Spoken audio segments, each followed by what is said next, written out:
Assalamualaikum warahmatullahi wabarakatuh. Selamat pagi anak-anak ibu yang ada di rumah.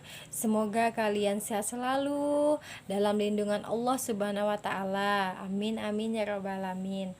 Hari ini hari Senin kita akan belajar tematik lagi bersama ibu, yaitu di subtema 2, hewan sahabatku. Nah, sebelum belajar mari kita berdoa bersama-sama ya. Berdoa dimulai.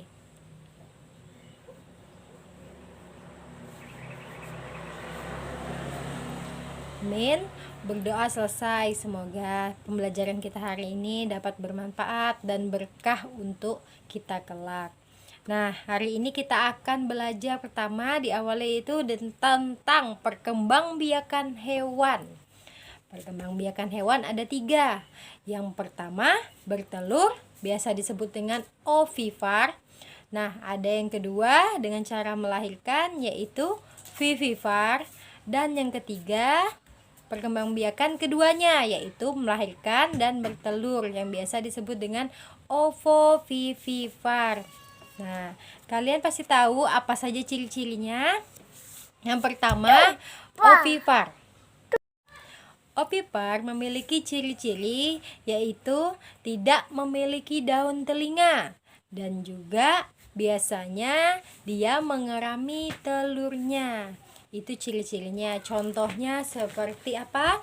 Seperti burung, seperti ikan, seperti ayam, bebek. Itu termasuk ovipar, yaitu dengan cara bertelur.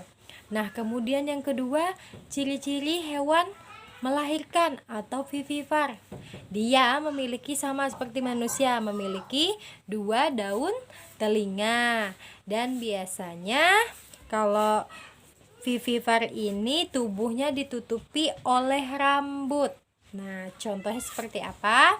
Seperti kambing, seperti sapi, kucing, apalagi kelinci, nah dan juga landak. Ada juga ikan, yaitu yang termasuk dalam hewan melahirkan, yaitu ikan lumba-lumba. Nah, itu yang kedua. Dan yang terakhir, yang ketiga, yaitu ovovivipar, yaitu dengan cara melahirkan dan juga bertelur. Dia tidak memiliki ciri-ciri khusus. Akan tetapi contohnya seperti ada ikan hiu, kuda laut, dan seperti di gambar ini, di gambar halaman 26 ada platypus. Nah, hewannya mirip sekali seperti kelelawar ya. Nah, di bawahnya ada ayo berlatih. Ayo berlatih ini nanti harus kalian kerjakan, yaitu memisahkan pada tabel yang mana hewan-hewan yang termasuk hewan ovipar, vivipar, dan ovovivipar. Nah, begitu ya. Jangan lupa untuk dikerjakan halaman 28 sampai 29. Setelah itu kita akan membahas tentang pengaruh kondisi geografis terhadap potensi ekonomi negara-negara di Asia Tenggara. Nah, kalian tahu kemarin ada berapa? Ada 10. Apa saja? Ada Indonesia, Brunei Darussalam, Filipina, Kamboja, Laos, Malaysia, Myanmar, Singapura, Thailand, dan Vietnam.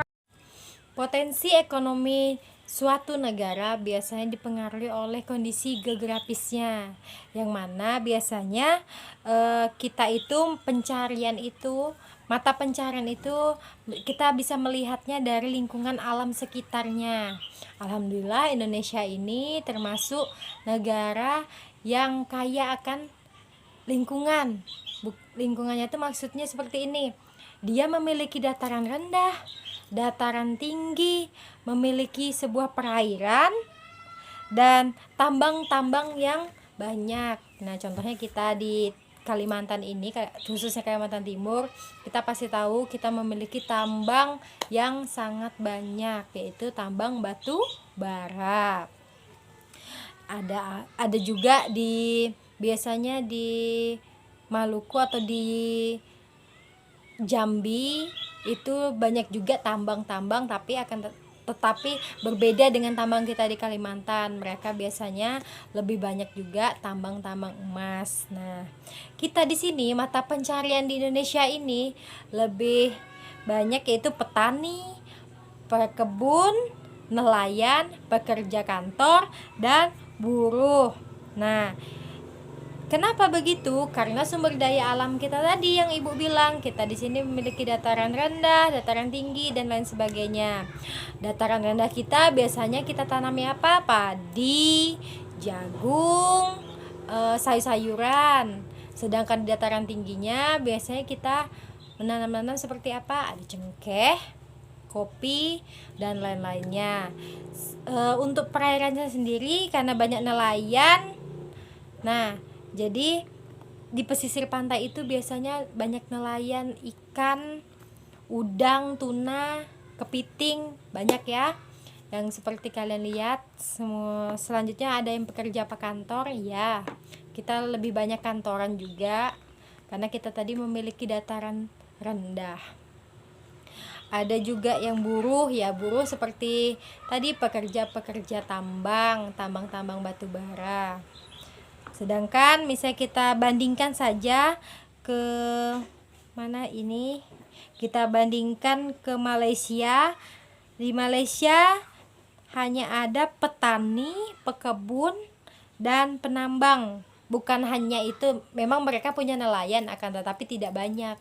Lebih banyaknya di pekerjaan itu mata pencariannya di petani, pekebun, sama penambang.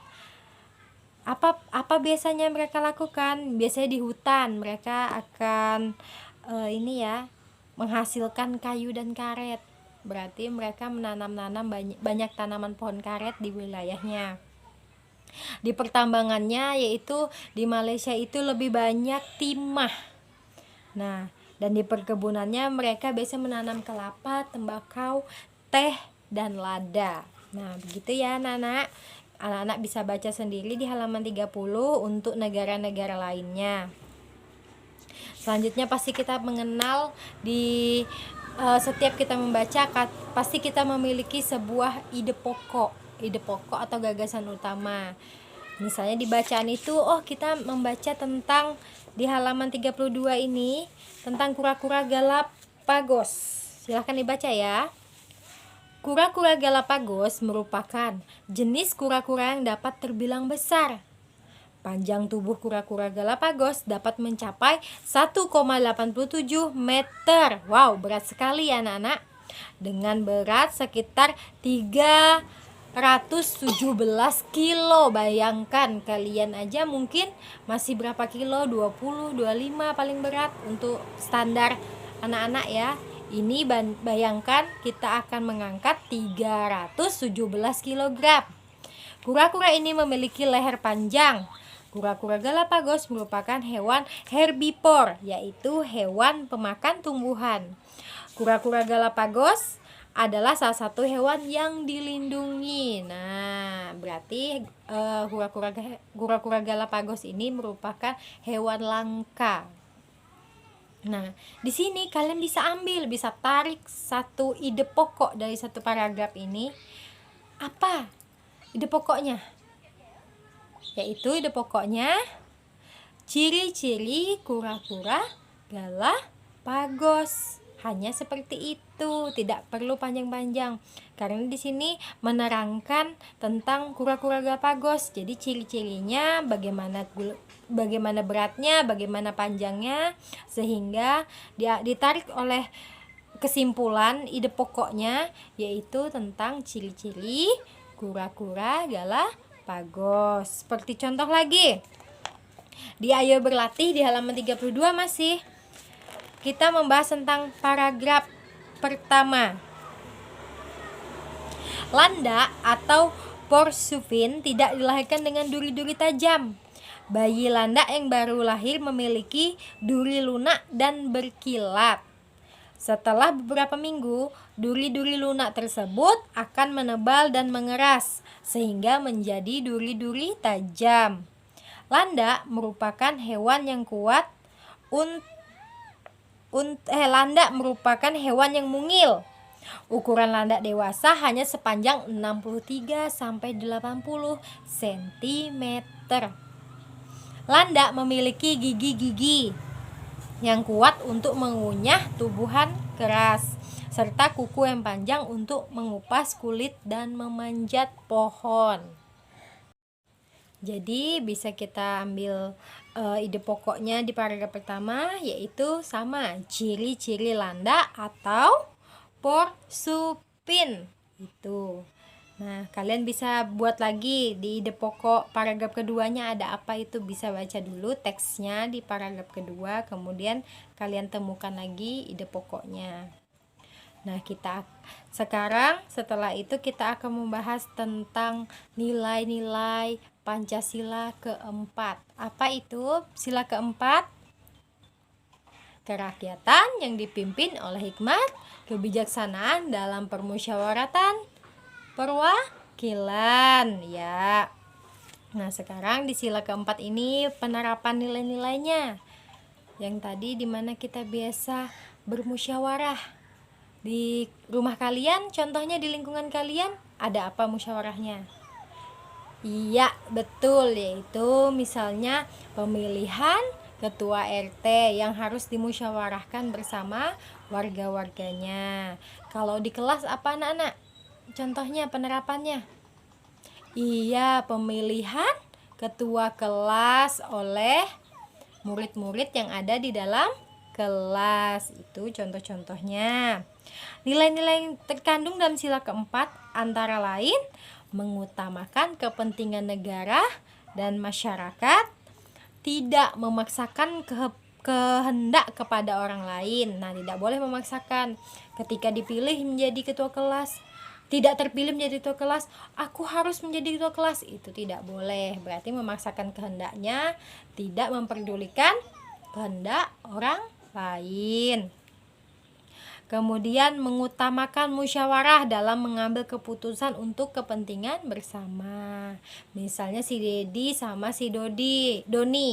Dedi tidak menjadi ketua kelas, akan tetapi Doni menjadi ketua kelas. Dedi tidak boleh marah atau tidak boleh putus asa, karena Dodi harus berlapang dada. Berlapang dada kenapa? Karena ini keputusan bersama, begitu. Selanjutnya, menerima dan melaksanakan hasil musyawarah dengan rasa tanggung jawab. Nah, ketika si Doni tadi menjadi ketua kelas, berarti Doni harus bertanggung jawab. Dia harus mengamankan kelasnya. Dengan cara apa? Tidak membuat sebuah keributan. Tidak, apalagi? Tidak membuat onar. Dia bertanggung jawab ketika diberi arahan oleh guru untuk menjaga kelasnya. Ketika ada temannya yang berkelahi, dia melarai, begitu. Ya. Kemudian terakhir, melaksanakan musyawarah dengan akal sehat dan sesuai dengan hati nurani yang luhur. Nah, harus sesuai dengan hati yang luhur, ikhlas kalau bekerjanya, ya. Selanjutnya, teknik-teknik pembuatan patung. Nah, anak-anak sudah pernah lihat sebuah patung? Nah, di sini kita akan melihat teknik pembuatannya. Ada bahannya, Nak. Di sini ada batu, kayu, dan tanah liat. Dulu Ibu waktu sekolah pun pernah membuat teknik-teknik pembuatan patung ini dari tanah liat. Jadi Ibu menggali tanah, Ibu buat sebuah guci. Nah, kemudian guci itu Ibu basahin sedikit, Ibu bentuk tanah tadi sehingga jadi guci. Kemudian Ibu ukir dengan tulisan nama Ibu di sana, ya. Umi Ibu tulis. Nah, kemudian setelah dibentuk, diukir, Ibu jemur sehingga menjadi sebuah guci. Gucinya pun bermanfaat. Bisa dimanfaatkan sebagai apa? Iya, sebagai pas bunga, boleh dicat. Itu teknik-teknik pembuatan patung agar patung itu bernilai estetis, mudah dilihat, cantik dipandang. Nah, begitu. Nah, di sini pun ada tekniknya. Apa saja ya teknik-tekniknya pembuatan patung? Yang pertama, teknik membutsir. Yaitu apa? Teknik membuat patung dengan cara memijit, menambah atau mengurangi bahan yang dibentuk. Ya, ketika kita membuat pakai tanah liat, kita begini, kita pijit, kita rapikan. Nanti kalaunya kurang, kita tambahkan lagi. Kalaunya kelebihan, kita buang atau kita sisihkan. Nah, biasanya alatnya butsir atau pisau sudip itu ya biasa dipakai itu ya untuk membutsir tadi. Kemudian bahannya itu tanah liat dan platisin. Nah, platisin ini biasanya seperti pakai sabun-sabun gitu ya. Nah, kemudian teknik memahat, yaitu teknik mengurangi bahan dengan cara dipahat pada bahan yang digunakan. Nah, biasanya ini bahan-bahannya itu berupa kayu, pahat-pahatan ya, sambil pahat kayu di palu. Pakai batu juga boleh bahannya. Nah, batu yang diukir. Nah, terakhir teknik mencetak dibedakan menjadi dua jenis.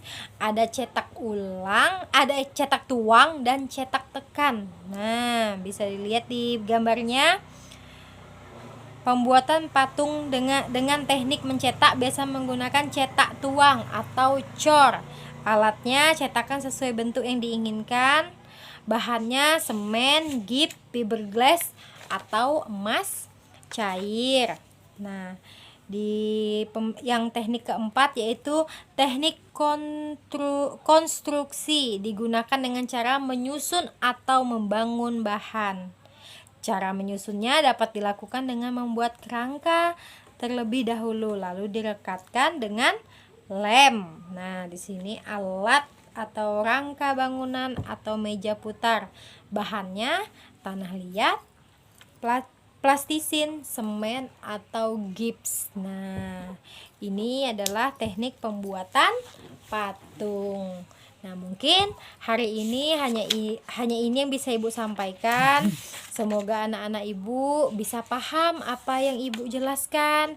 Apabila tidak jelas, anak-anak boleh telepon, boleh video call dan bertanya langsung kepada Ibu ya. Akan tetapi untuk tatap muka, untuk berhadapan langsung dengan anak secara face to face, mohon maaf Ibu belum bisa karena kita sama-sama menjaga resiko untuk penyebaran COVID-19. Nah, ingat anak-anak, hari ini tugasnya apa? Tugasnya yaitu pada halaman 28 sampai 29 pada muatan IPA.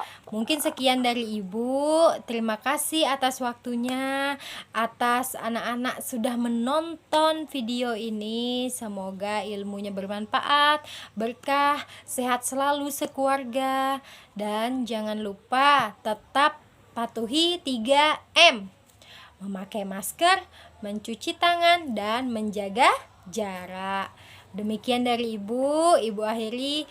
Assalamualaikum warahmatullahi wabarakatuh.